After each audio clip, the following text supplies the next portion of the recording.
grabo la sesión y les mando la grabación. Todavía no he subido las demás porque no están completas, pero ya se las estaré subiendo, ¿sale? Ok. Bien, rápidamente recordamos, la sesión pasada estuvimos viendo, pues bueno, las bases, los principios básicos pues de la existencia de los seres vivos, ¿no? Recordemos que, pues bueno, los seres, todo lo existente en nuestro planeta,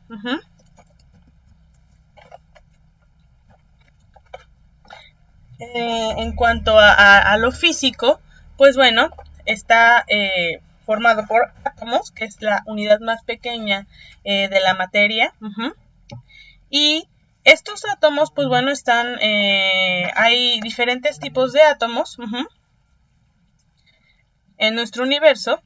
Ahí están, perdón. Aquí está.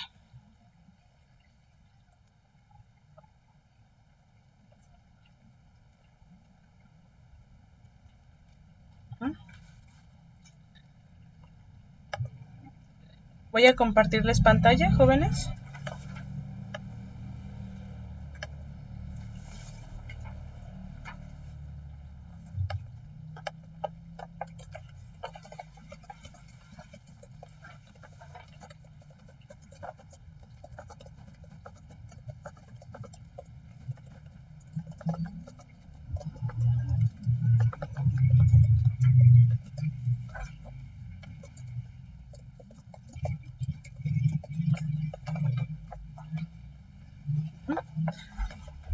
Entonces, bien. Voy a ponerlo así. Y a ustedes de este lado.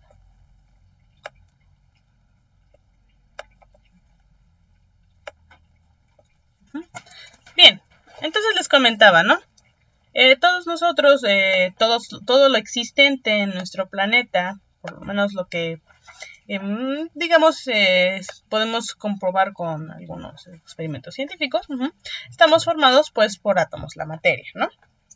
Esta materia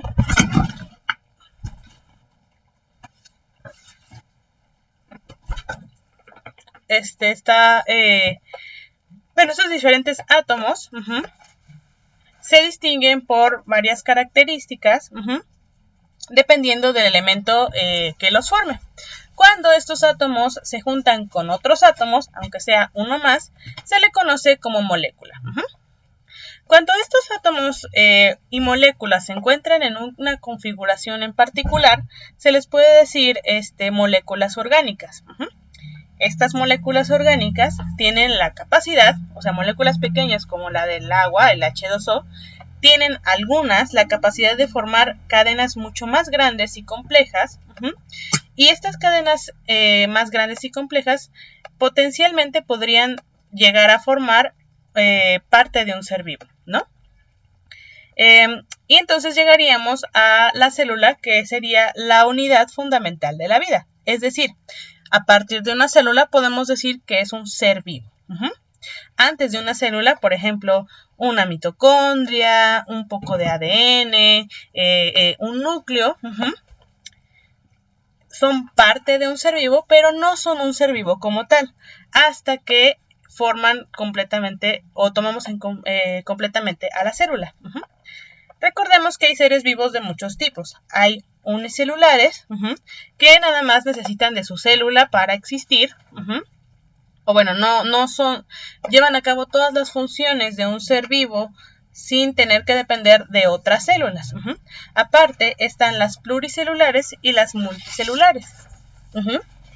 Las pluricelulares, las multicelulares son aquellas células que pueden vivir separadas de otras células, y pues no pasa nada, pero les conviene, es ventajoso para ellos encontrarse con células parecidas porque le traen, por cuestiones de alimentación, entre otras cosas.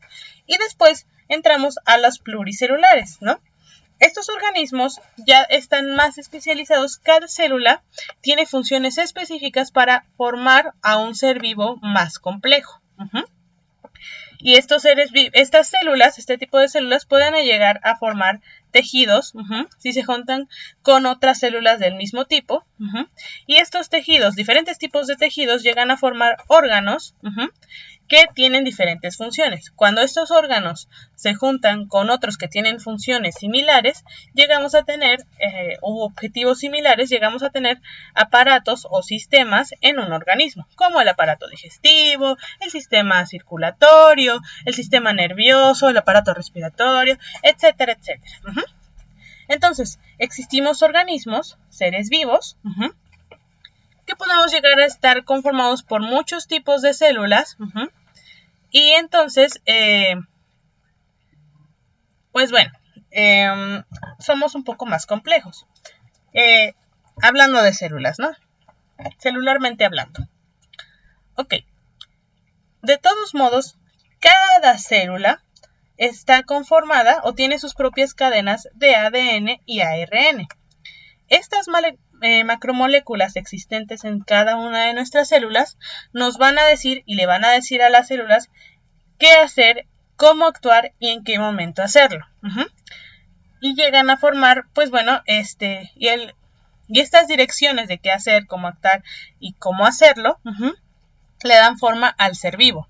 Por ejemplo, el ADN de una bacteria le va a decir que puede, le va a dar la oportunidad de vivir pues solita como bacteria, reproducirse por sí misma, tener que, buscar alimento en algún lado o infectar a otro organismo, etcétera, ¿no?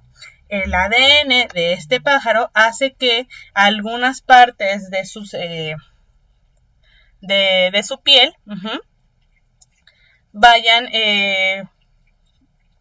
terminándose hasta formar nuevos, ¿cómo se le puede decir? Nuevo tejido que los convierte en plumas, por ejemplo, ¿no?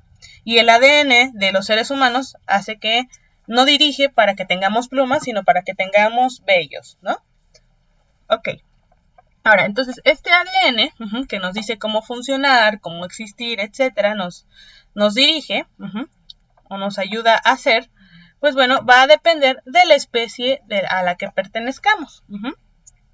Entonces, aquí tenemos un individuo, y cuando varios individuos de la misma especie, es decir, que tienen características similares, necesidades similares, comportamientos similares, y además son capaces de reproducirse, de tener descendencia, que después van a tener más descendencia, cuando todos ellos se juntan en un mismo tiempo, es decir, en el mismo día, en el mismo mes, en la misma temporada, en la misma estación del año, en el mismo año, y en el mismo lugar, es decir, o en el bosque, o en la selva, o en alguno de estos lugares, se les va a llamar población.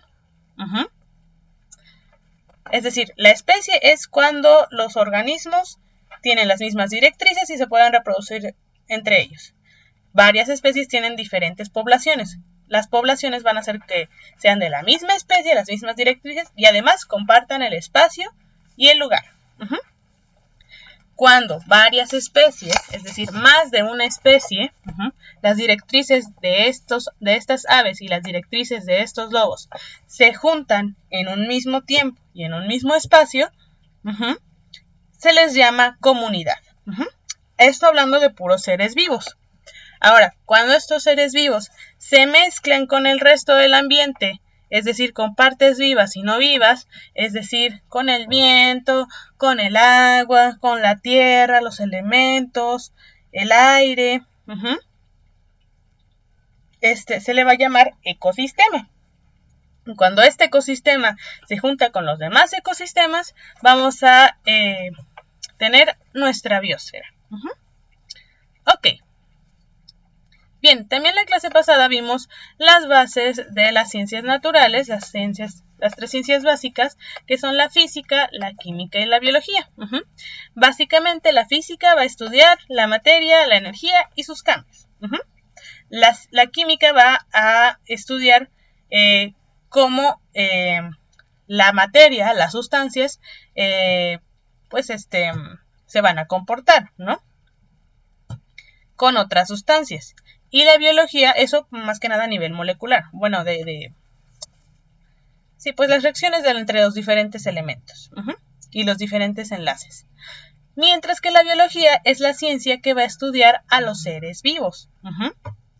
Es decir, va a estudiar todo acerca de un ser vivo. Es decir, por qué hace las cosas, qué lo mantiene vivo, qué necesita para vivir, etcétera, etcétera, ¿no? Ok. Entonces entramos a la parte de las características fisiológicas de los seres vivos. La clase anterior estábamos hablando de qué es lo que hacía que un ser vivo fuera un ser vivo. O por ejemplo, yo preguntaba, ¿cómo distingo una taza de un plato? O cómo, si hay diferentes tipos de tazas, unas altas, unas más chaparras, unas de un color y otras de otro, ¿cómo sé yo que algo es una taza y no es un plato? Esto lo vamos a saber por las características del objeto. Es decir, una taza va a ser profunda, va a ser capaz de contener algún líquido, pero también algún sólido, etcétera, etcétera, ¿no? Puede o no tener un asa, dependiendo de en qué cultura nos encontremos, entre otras cosas. Mientras un plato es un poco más extendido, sí puede contener líquido o puede no contenerlo tan fácilmente. Ambos funcionan a modo de que puedan contener algún objeto encima de ellos y podamos transportarlo o mantenerlo ahí, etcétera, ¿no? Bueno. Lo mismo va a ocurrir con los seres vivos. ¿Qué es lo que hace a un ser vivo ser un ser vivo? ¿Cómo lo podemos distinguir de las otras cosas que no son seres vivos? Y ahora aquí hago una aclaración, un paréntesis. Este concepto de seres vivos lo vamos a utilizar más que nada para, viéndolo desde un punto de vista comprobable mediante el método científico, que otras cosas, otros eventos o formas de existentes de energía que hay en nuestro planeta no puedan ser comprobados hasta la fecha por la ciencia, no significa que no estén vivos. Simplemente en este momento no los podemos clasificar como ellos de la manera científica. Pero, por ejemplo, uno podría decir que un ser vivo es aquel ente, aquella existencia en donde atraviesa energía y hace un cambio en su ambiente y hace un intercambio con él, ¿no? Pero bueno, eso ya es ponernos un poco más filosóficos y en condiciones, y bueno, viéndolo desde un punto de vista más de la cosmogonía, ¿no? Permítanme un segundito, ¿eh?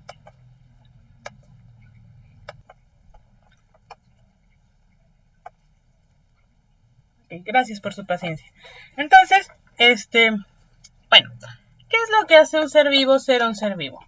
La clase pasada les mandé esa pregunta, digamos, de tarea. Entonces, usted, Arlette, ¿qué cree que hace o qué características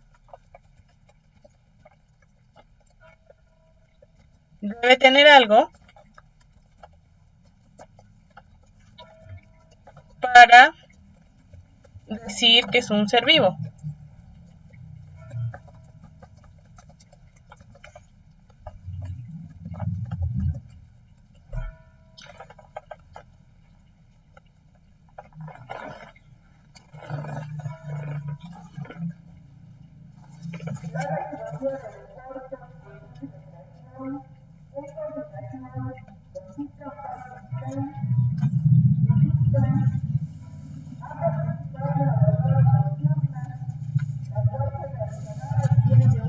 Que si usted, por ejemplo, viera una botella de vidrio, ¿Usted piensa, una botella de vidrio es un ser vivo? Puede escribirlo o puede ponerlo por audio. ¿Una botella de vidrio es un ser vivo? ¿Está viva?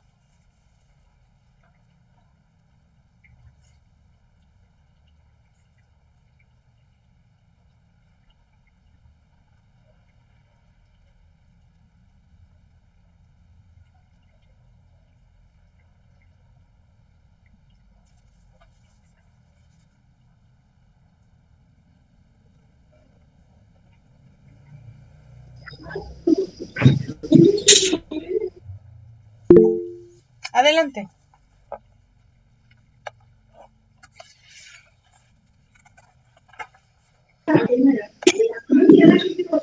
La vida es un conjunto con cualidades propias de los seres vivos que tienen una compleja estructura material o poseen características que, como son la diferencia de los seres inanimados o entre los que distinguen la irritabilidad, adaptación o reproducción, metabolismo, crecimiento o hemostasis. Okay. Muy bien, muchas gracias, Arlet. Entonces, con las características que usted dio, recordando algunas, por ejemplo, la irritabilidad. Una botella se irrita, es decir, la irritabilidad es aquella característica, aquella capacidad que tenemos los seres vivos de reaccionar ante un estímulo externo, es decir, poder actuar en consecuencia a lo que pase fuera de nuestro cuerpo. Es decir, si hace frío, el ser vivo va a sentir frío y va a ponerse con la piel chinita, se va a hacer bolita, no sé, lo que sea, ¿no? Pero sentimos y reaccionamos ante el frío. Si algo nos quema, el ser vivo también reacciona. Si algo, etcétera, etcétera, ¿no? Entonces una botella de vidrio no puede reaccionar ante ello. Sí puede quemarse, pero no le va a doler. O tampoco va a hacer algo en consecuencia a quemarse, más que derretirse si es demasiado caliente.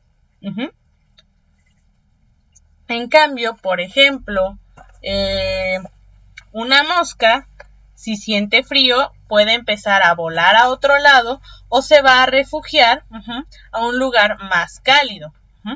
Si, por ejemplo, un hongo empieza a sentir un cambio en el ambiente y siente que se empieza a dañar porque lo patearon, ¿no? ¿Sí? Por ejemplo, o se lo empiezan a comer, su irritabilidad le dice que comience a segregar sustancias, a sacar sustancias que hagan que puedan ayudar a que deje de, se lo dejen de comer, por un lado, o tal vez que se empiece a recuperar para que no quede vulnerable. Bueno, ok. Entonces vamos con las características. En este caso, muchas veces como seres humanos nos gusta clasificar las cosas para poder entender mejor a nuestro planeta. Las cosas, todo lo que existente en nuestro planeta va a existir porque va a existir. No necesita ser clasificado. La necesidad de clasificarlo, decir que estas son las cosas verdes, estas son las cosas rojas, estas son las cosas grandes, estas son las cosas pequeñas, etcétera, etcétera, es una cuestión más que nada humana. Por lo mismo, igual, el decir esto está vivo, esto no está vivo, esto está muy vivo y esto está poco vivo, etcétera, es mucho más una cuestión humana. Pero bueno, el caso es que generalmente un concepto, como un ser vivo, puede cambiar con el tiempo y dependiendo de quién lo vea. Pero si hablamos, por ejemplo, de desde la parte de las ciencias naturales, bueno, sí un objeto no cumple con todos y cada uno de las características para ser un ser vivo, no se le puede considerar ser vivo. Si por ejemplo el molino, no sé, o bueno, la roca, ¿no? La roca está formada de carbono, nitrógeno, oxígeno, fósforo y azufre. Y uno podría decir, bueno, entonces sí es un ser vivo, pero no tiene intercambio de gases, no respira, entonces no es un ser vivo. Por ejemplo, o bueno, el río, ¿no? En la cosmogonía de las comunidades, de nuestras comunidades, podemos decir que un río, que una montaña, que el viento sí están vivos. Pero si nos vamos a la parte del concepto más pues más clasificado, más estricto en el sentido de la palabra, pues podríamos decir que en un río sí hay intercambio de aire, que sí hay movimiento, etcétera, pero por ejemplo no tiene células, no está formado de células. Sí existen células dentro, pero no se juntan todas para formar un ser vivo más grande. Entonces no podríamos decir de esta manera que está vivo, a pesar de que contenga mucha energía. Bien, entonces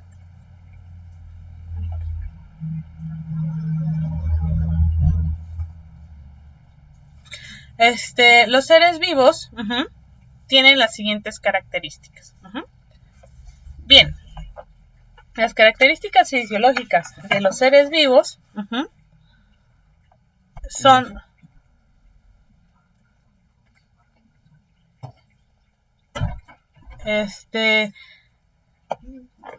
las características de los seres vivos son, las primeras son la composición. Todo ser vivo tiene que estar conformado principalmente por moléculas orgánicas. Es decir, estos enlaces entre átomos, donde tienen una configuración mayormente a base de carbono, que bueno, puede llevar a cabo varios procesos, ¿no? Donde el elemento principal es el carbono, seguido del hidrógeno, luego el oxígeno, después el nitrógeno, seguido del fósforo, para terminar con el azufre. Claro que tenemos más elementos dentro de nosotros los seres vivos, como el zinc, el hierro, el cloro, entre otras cosas. Pero esos ya son a nivel mucho más pequeño. Que sea mucho más pequeño no significa que no sean importantes. Por ejemplo, la gente si por ejemplo tiene una deficiencia de sodio puede llegar a enfermarse e incluso a convulsionar.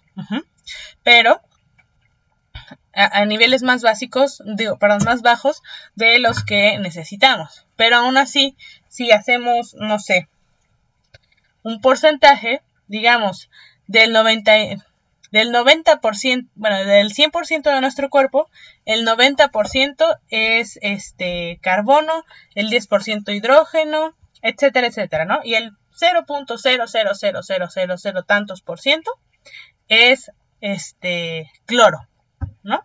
Por ejemplo. Por decir un ejemplo. Ahora, primero ya, estamos formados por materia orgánica, por chunks. Ahora, pero no toda la materia orgánica es un ser vivo como vimos hace rato. Si esta materia orgánica no forma una célula, no llega a formar una célula, no lo podemos considerar todavía un ser vivo. Por ejemplo, el excremento, ¿no? Yéndonos a esa parte. Pues sí, está formada por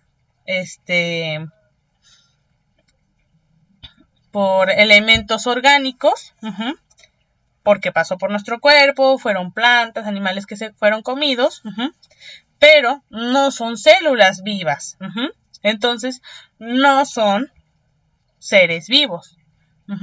Entonces el siguiente punto es la organización celular. La organización celular en cuanto a los seres vivos trata de dos cosas. La primera es que todos los seres vivos, todos, tienen organización celular. Están formados primero por una célula y segundo, en esta misma célula se organiza a sí misma. Todas sus partes están organizadas y están en armonía con el resto de su medio ambiente, su medio, ¿no? Tanto el interno como el externo. Si no tienen esa organización, pues no pueden seguir viviendo porque, como les decía, generan graves problemas en el organismo y los lleva a la muerte. Entonces, si no hay organización celular, no hay ser vivo. Y esto lo podemos tratar a dos diferentes niveles. Uno, si es un organismo unicelular,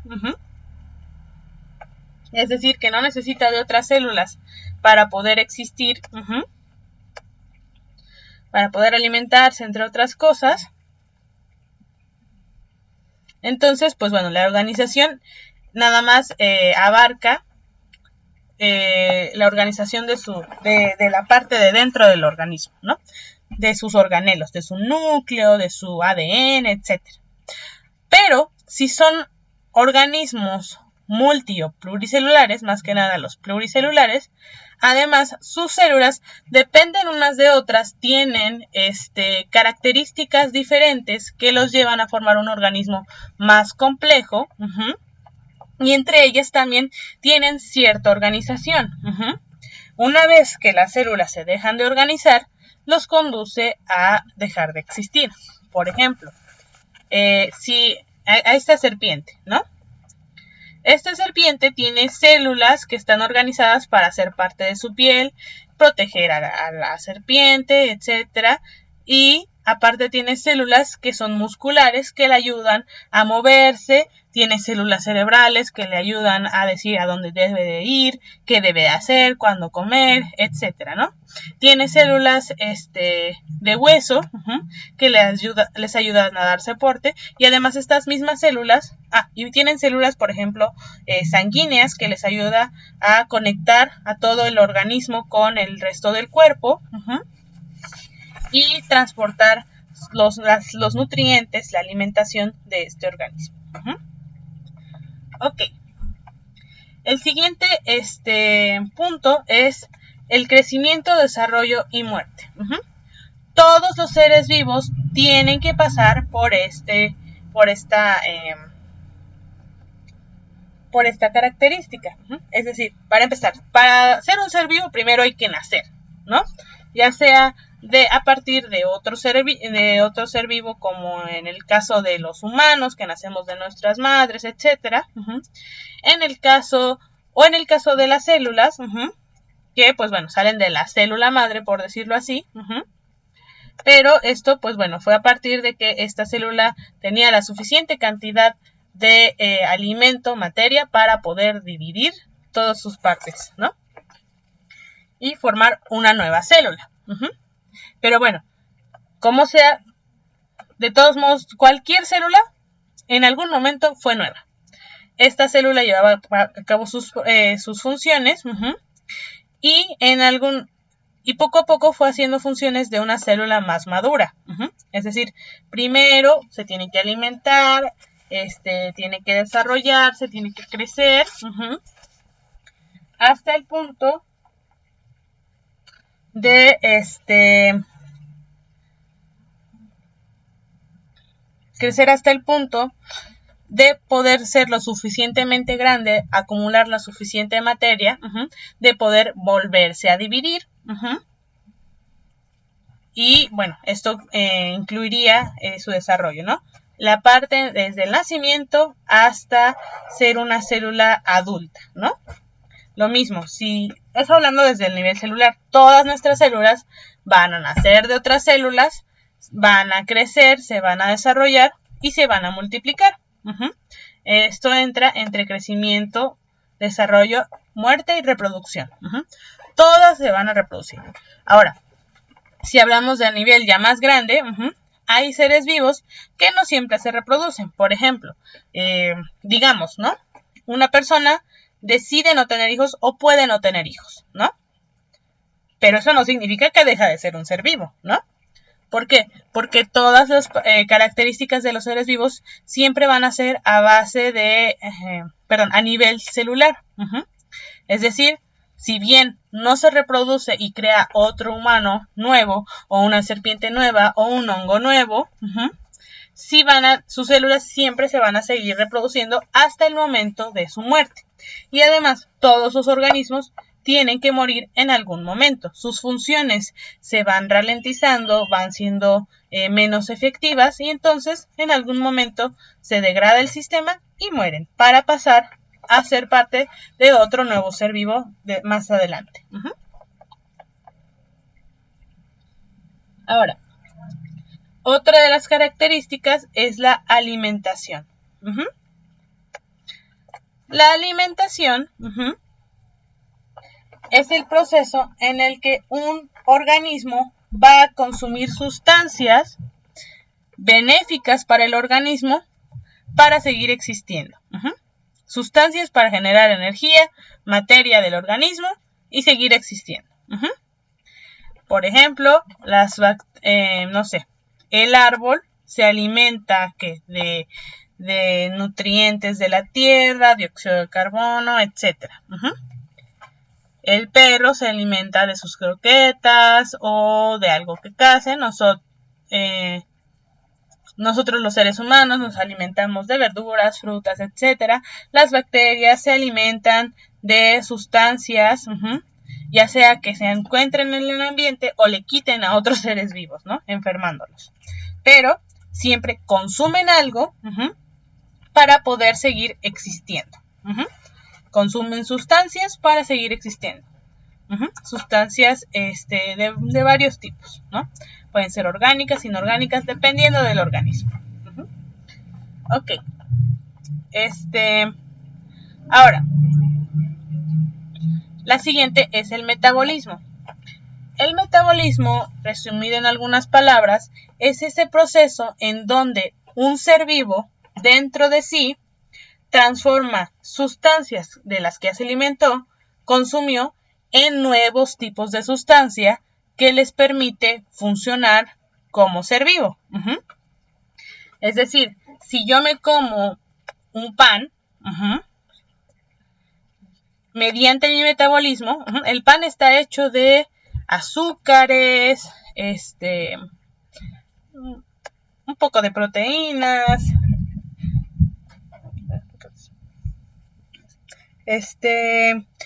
algunas grasas, etcétera, ¿no? Entonces, mediante el metabolismo, una vez que lo digerimos, que se fueron deshaciendo los enlaces, es decir, las moléculas se van haciendo más sencillas o más complejas, después de comerlos,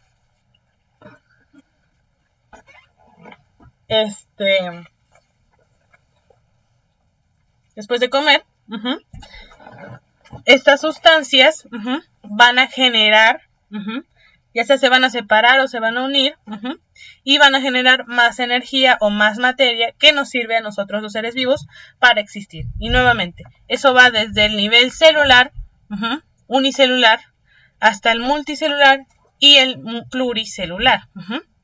Todos los organismos vivos tenemos metabolismo, ¿no? Tenemos la función del metabolismo. La función metabólica. Ok, la siguiente es la respiración. Otra de las características fundamentales de un ser vivo es la respiración. Es decir, lo que permite a un ser vivo hacer un intercambio de gases. ¿Por qué digo intercambio de gases? Bueno, generalmente cuando hablamos de respiración pensamos en inhalar oxígeno, exhalar dióxido de carbono. Pero ¿qué pasa con los organismos que no tienen nariz? O que no tienen pulmones. Hay organismos que respiran mediante las branquias. Adelante. Adelante, Arleta. Te escucho.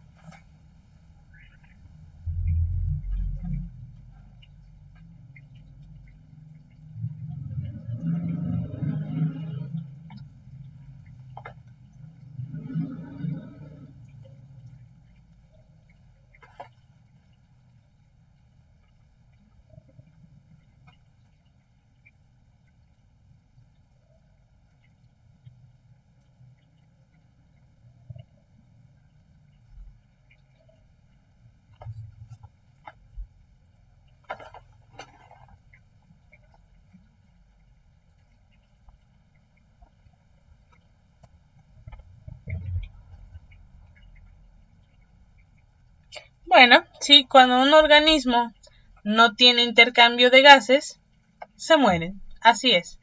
Ahora, no todos los organismos tienen pulmones. Por ejemplo, o no todos tienen nariz. Los peces no tienen nariz, ¿no?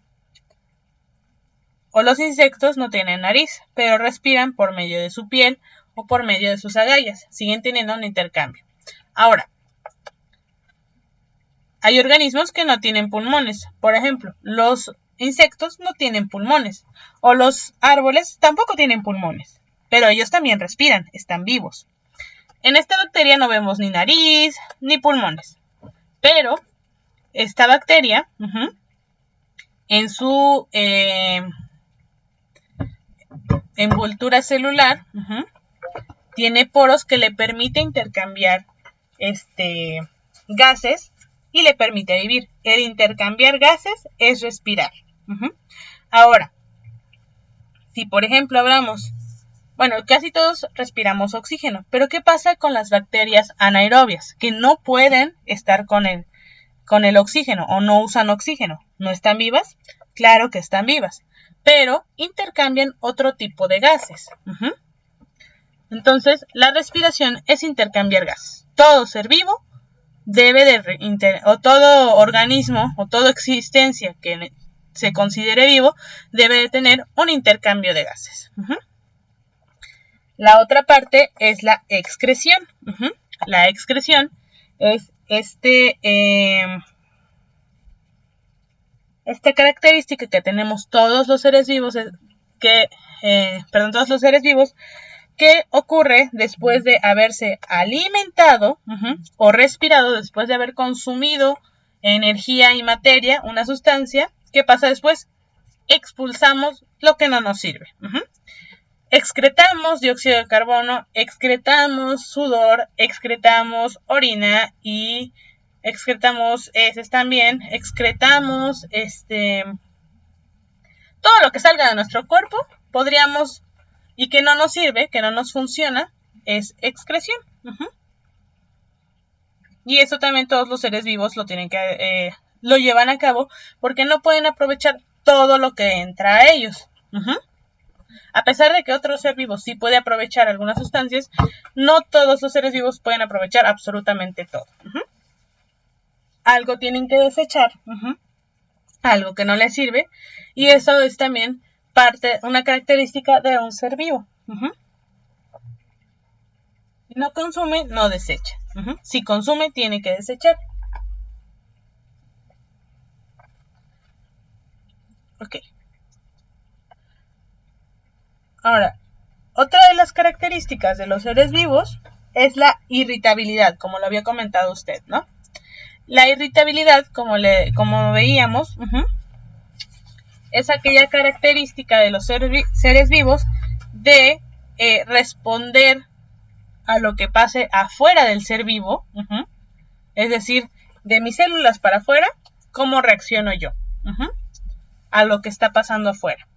Sí, va desde que, le digo, cambios de temperatura, no sé, si sentimos algo suave, pues reaccionar a eso suave, o si sentimos algo rasposo, reaccionar ante ello, o si algo nos está molestando o algo nos está trayendo un beneficio, cómo reaccionamos nosotros, los seres vivos, ante lo que pasa afuera para seguir en un estado de mayor equilibrio ante los cambios de afuera. Si nosotros no tuviéramos ninguna reacción ante los cambios de afuera, no podríamos existir porque el medio ambiente todo el tiempo está cambiando y no podemos estar adaptados a todos los cambios. Entonces, para hacer frente a estos cambios, tenemos la irritabilidad, sentimos el cambio y nuestro organismo, nuestro cuerpo, actúa en consecuencia. Ahora, la homeostasis es otra de las características de los seres vivos. Mientras que la irritabilidad es la forma de mantener equilibrado al organismo por los cambios de afuera, la homeostasis es la forma de mantener equilibrado el organismo desde los cambios de adentro. Es el equilibrio interno que tiene un organismo. Todos los organismos, todas las células tienen homeostasis. Por ejemplo, como todo el tiempo está entrando materia y energía, también todo el tiempo está saliendo materia y energía, y nunca va a entrar ni salir de manera uniforme en todo el tiempo. Entonces, nuestro organismo tiene que hacer cambios para responder a estas diferencias y seguir existiendo. Y entonces por eso se lleva a cabo la homeostasis. O bueno, tenemos esta característica llamada homeostasis. Si los organismos no tuviéramos esta regulación interna, no existiríamos.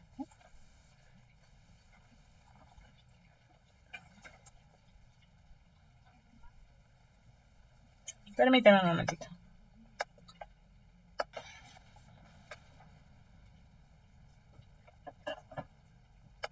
Ok. Ahora, todos los organismos, además, todos los seres vivos, tenemos la capacidad de en algún momento irnos adaptando a los cambios del ambiente e ir evolucionando. Recordemos que todos los seres vivos estamos hechos de células. Ahora, estas células, el cómo se van a comportar, van a estar dirigidas por el ADN. Estamos hechos de células. Voy a borrar aquí un momentito.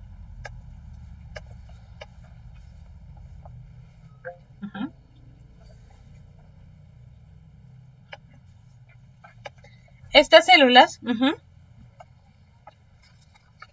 es cada parte del ser vivo, cada parte viva del ser vivo tiene moléculas de ADN y ARN, que es lo que nos va a dictar cómo, o le va a dictar a la célula cómo debe de existir. Y entonces, en qué momento reproducirse y cómo reproducirse, etc. Ahora, siempre que hay una célula que se reproduce, siempre que se reproduce una célula, hay la posibilidad de que este cambio tenga un cambio, que esta réplica tenga un cambio, una pequeña diferencia en nuestro ADN, que se le llama mutación. Hay mutaciones que se ven, otras que no. Ahora, estas mutaciones pueden ser muy pequeñas o pueden ser más grandes. Pueden generar o no cambios. Si el organismo es capaz de reproducirse con esta mutación y pasarla a la siguiente generación, después de varias generaciones, puede llegar a adaptarse o a responder de diferente forma a el ambiente y entonces formar en algún momento una nueva especie y seguir evolucionando, ¿no?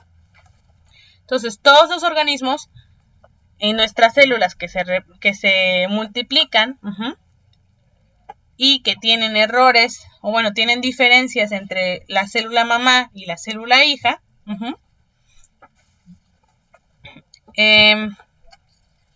en algún momento tenemos la capacidad de que las siguientes generaciones tengan cambios,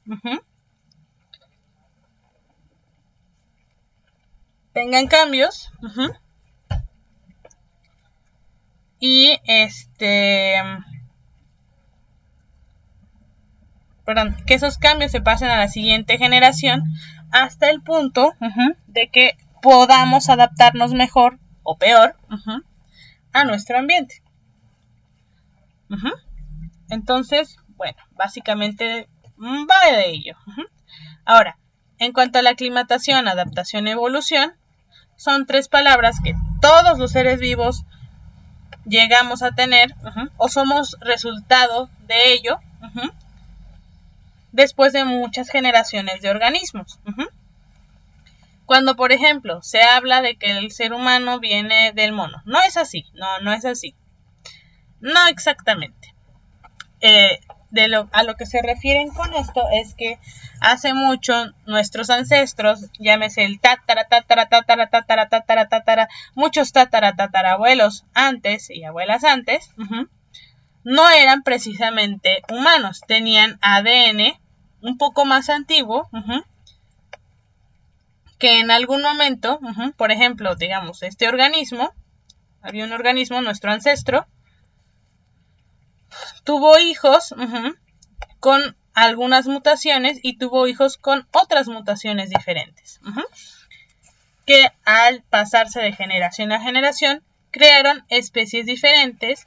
Y entonces algunos fuimos humanos, nos convertimos en humanos, y otros se convirtieron en chimpancés, otros en monos, otros en gorilas, otros en orangutanes, otros en ratones, otros ancestros más atrás, en lagartijas, otros más atrás, en gusanos, en esponjas, o en bacterias.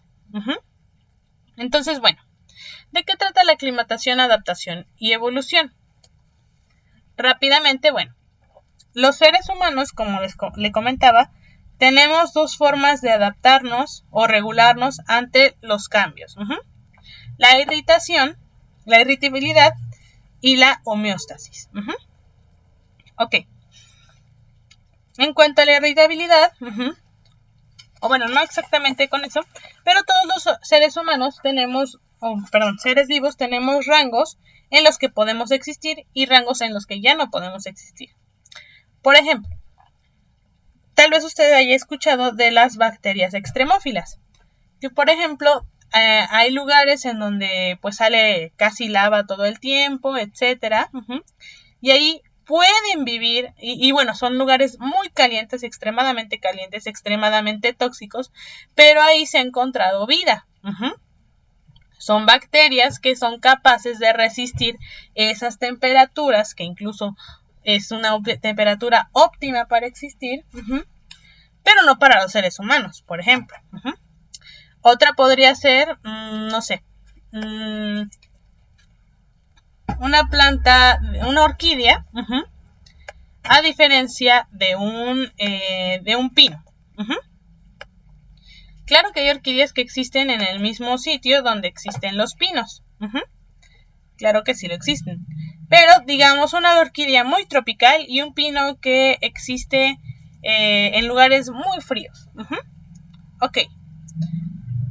Digamos, la orquídea puede existir entre los 25 grados Celsius, temperatura, y los 40 grados Celsius, ¿no? O 45 grados. Ok.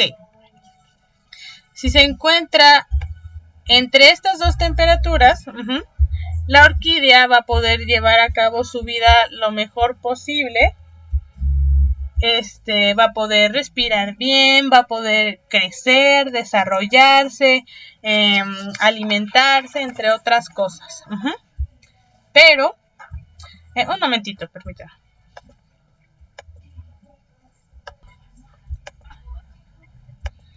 Entonces, entre estas dos temperaturas, a los 26, 27, 30, 35 grados, esta orquídea va a vivir muy bien, va a reproducirse muy bien, va a estar viviendo su mejor vida, ¿no?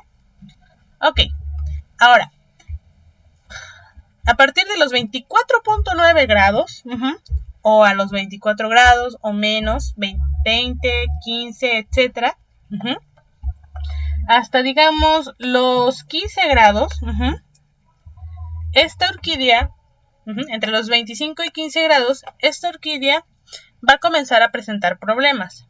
Puede que su transporte de nutrientes no sea muy bueno, que no sea capaz de reproducirse, etcétera. Va a entrar en un estrés fisiológico. ¿Por qué? Porque primero necesita ocupar toda su energía en sobrevivir, en poder regular aquellas deficiencias del ambiente hacia su ser para poder seguir existiendo. Lo mismo si pasa de los 45 a los 55 grados, por ejemplo, ¿no? El límite son 55 grados. Aquí ya están bastante estresadas las plantas, empiezan a marchitar, etcétera, pero todavía se pueden salvar, por decirlo así. Si no es muy prolongado, si se le da un cuidado nuevo, etcétera, podría sobrevivir. Pero si disminuye de 15 grados, empieza a 14, 11, 10, 0 grados, la orquídea ya no va a poder existir. 15 es su mínimo, es cuando ya va a estar peor, pero puede seguir existiendo. Si pasamos de esa temperatura, la orquídea se muere. Lo mismo. Si pasamos de los 55 grados, 55.1, 2, de los 60 grados, igual, la orquídea es demasiado calor y se muere.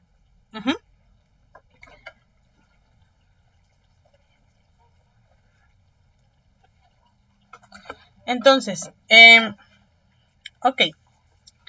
Esos son intensidades de factor. Lo mismo podría ocurrir con el pino, pero en vez de que sean aquí 25, 45, 15 y 55, son temperaturas un poco diferentes, ¿no? Aquí diríamos, no sé, menos 20 grados, el pino se muere.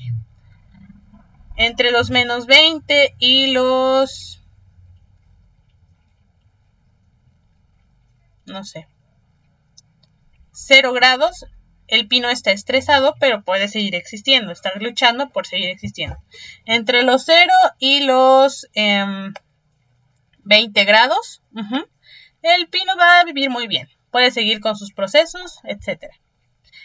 Entre los 20 y los 30 grados, el pino se empieza a estresar, no vive muy bien, empieza a hacer cosas para sobrevivir. Lo que más le preocupa es sobrevivir, ya no se reproduce, etcétera, ¿no? Sube de 30 grados y el pino nuevamente se seca, se muere, ya no existe. Ok. Ahora, ¿qué pasa cuando un organismo, por ejemplo, la orquídea, está acostumbrada, nació en un lugar en donde todo el tiempo está a 30 grados, entre 30 y 35 grados? Como nosotros, que vivimos en nuestra comunidad, y o es fresca o es cálida, etc. Y nosotros vamos a un lugar un poco más caliente o frío. Sí nos vamos a molestar un poquito, vamos a sufrir un poco, no vamos a estar en modo de supervivencia, todavía no llegamos a estos parámetros, pero no vamos a estar tan a gusto, ¿no? En un principio. Ahora, digamos que ya pasamos ahí una semana, 2 semanas, un mes. Y nuestro organismo empieza a aclimatarse, empieza a hacer cambios en los que ya no tiene que sudar tanto, ya no necesita sudar tanto para refrescarse. Ya está adecuado, tiene funciones que le permiten mantenerse más fresco a las mismas temperaturas que a como estaba antes. Ya tolera otras cosas. Entonces, a eso se le llama aclimatación. Cuando un organismo, dentro de sus rangos tolerantes, con cambios no muy grandes, y sin que haya una diferencia en su ADN, simplemente en su comportamiento, y en su sentir, se va adaptando a cambios a los que no estaba acostumbrado.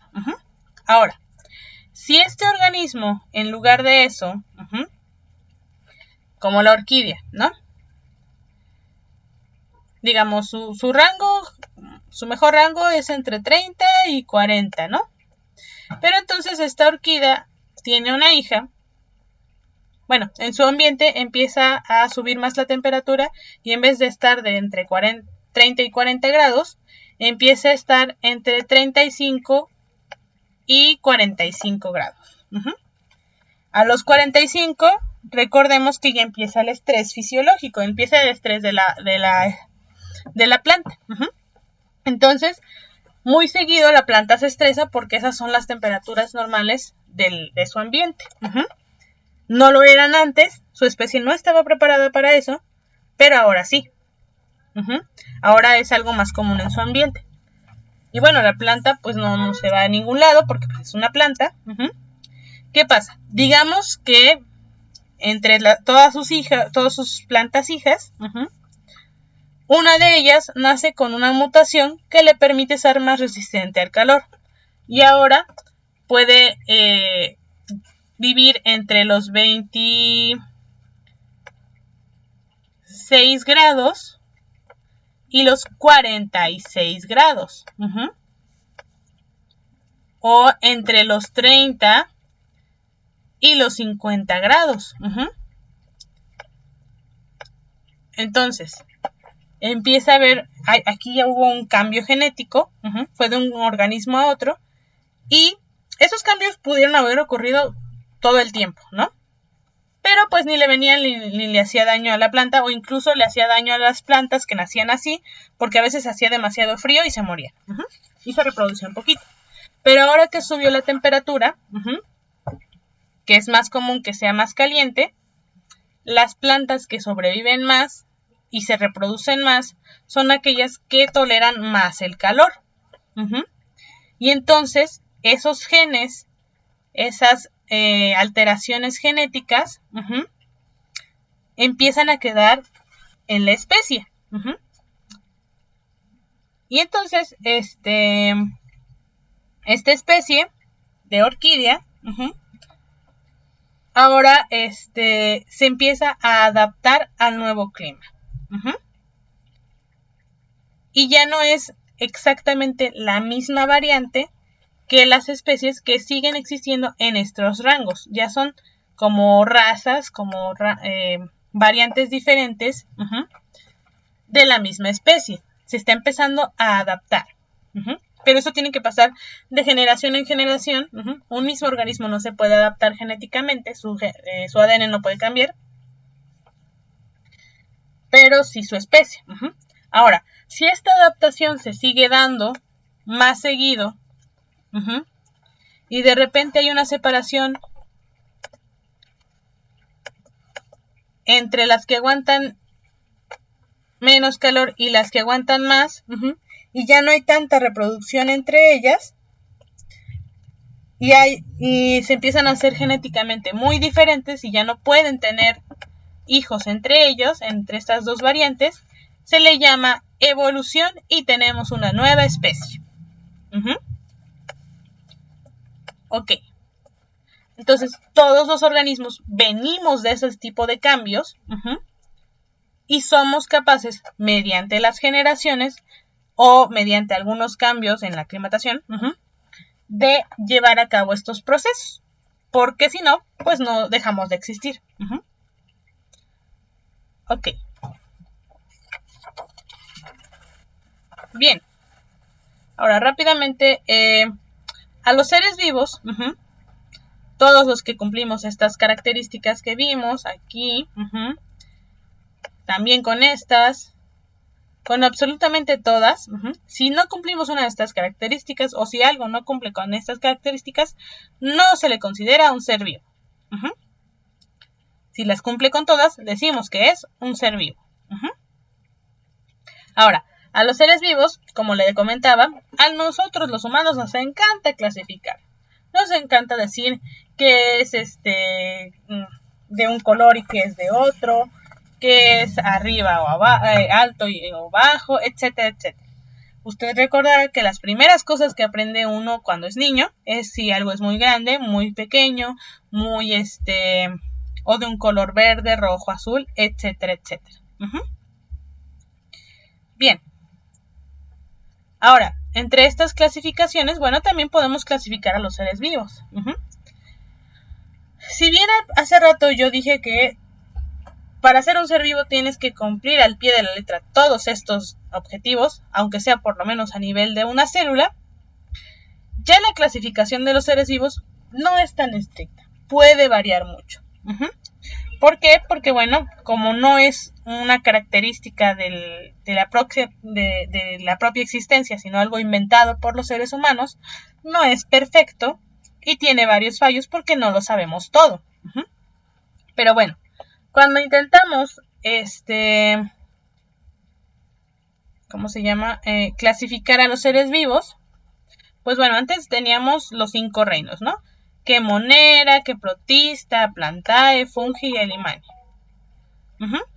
Pero bueno, aún así había algunos huecos en cuanto a esta clasificación, ¿no? Entonces, este señor, Bus, clasificó a los seres vivos entre arquea, bacteria y eucaria.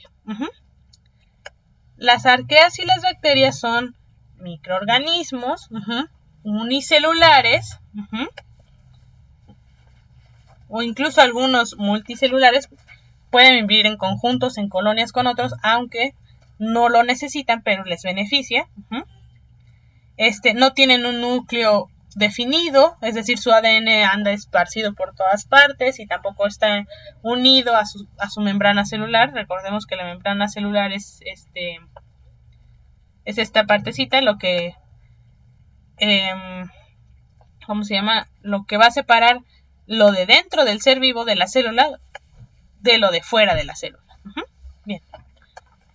Ok. Entonces,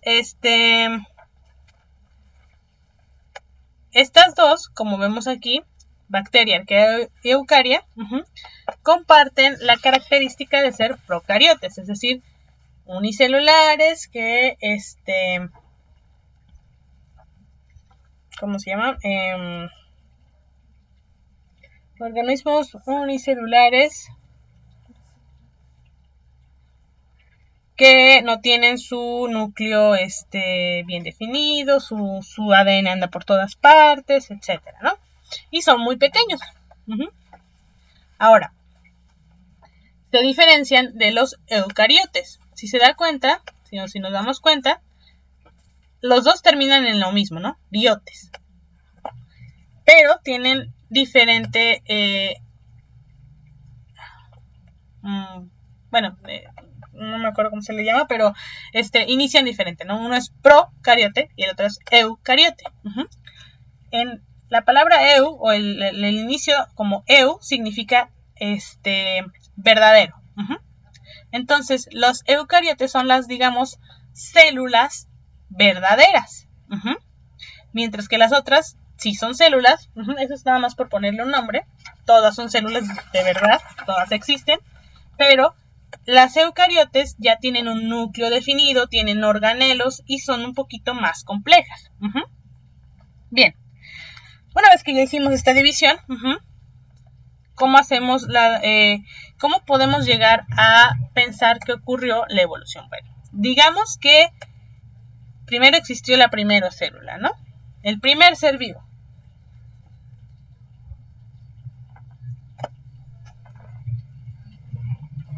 El primer ser vivo. Ok, este ser vivo se empieza a reproducir, las células hijas, y estas células hijas en algún momento tienen ¿cómo se llama?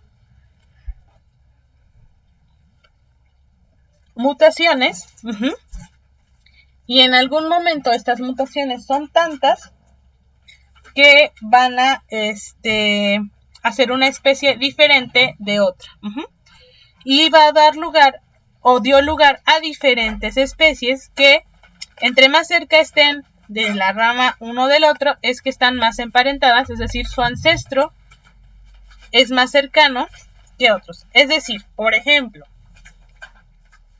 por poner un ejemplo, estas dos son más cercanas que esta de esta. ¿Por qué? Digamos que aquí sus papás,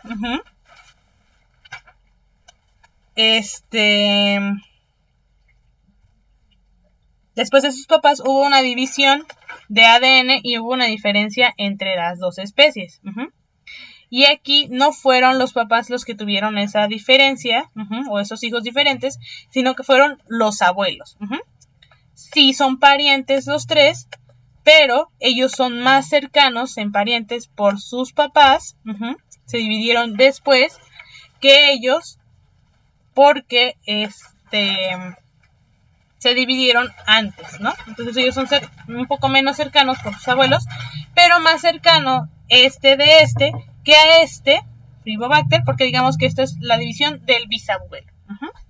Entonces, lo mismo ocurre acá. Digamos que estamos más cerca, nuestros ancestros están más cerca de los mamíferos con las aves que de los mamíferos con los peces o con los insectos. O incluso las lombrices. Bien. Vamos a llegar hasta aquí.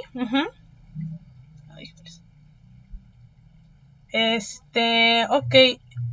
Mañana tenía pensado que termináramos con el tema de el curso propedéutico, pero tengo una reunión importante del mismo centro. Entonces estaba pensando que fuera posible que tuviéramos la reunión